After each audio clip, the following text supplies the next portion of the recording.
Il a 30 ans, il ne fume pas, il n'a pas d'hypertension, il n'a pas de diabète, il n'a jamais fumé de sa vie, c'est un grand sportif, il n'a pas d'excès de cholestérol et pourtant, il a fait un AVC.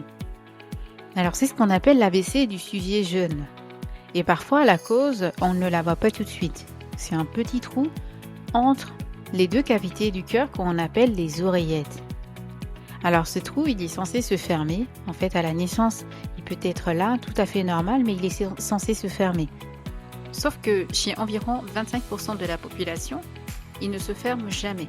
Et un caillot peut se former du côté droit au niveau des veines et traverser ce trou pour rejoindre le côté gauche au niveau donc artériel pour migrer jusqu'au niveau du cerveau et boucher les artères du cerveau, les vaisseaux du cerveau et donner ce qu'on appelle un AVC.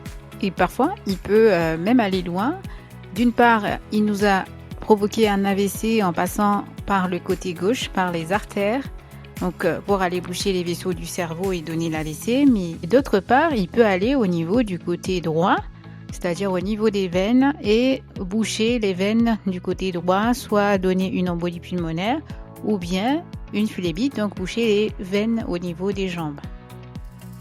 Et donc très souvent, le foramen ovale perméable, ce trou, il est découvert à la suite d'un AVC du sujet jeune où on a cherché toutes les causes, on n'a pas trouvé et donc quand on réalise ce qu'on appelle une échographie transœsophagienne, c'est une échographie du cœur qu'on fait en mettant en place une sonde dans l'œsophage et on voit mieux. On profite également de cet examen pour confirmer la communication entre les deux cavités en faisant un test aux bulles, c'est-à-dire qu'on va injecter des bulles à travers une veine au niveau de votre bras qui, elle est connectée au niveau du cœur droit, donc de l'oreillette droite, et donc on regarde s'il y a assez de bulles qui passent de l'autre côté, donc au niveau de l'oreillette gauche.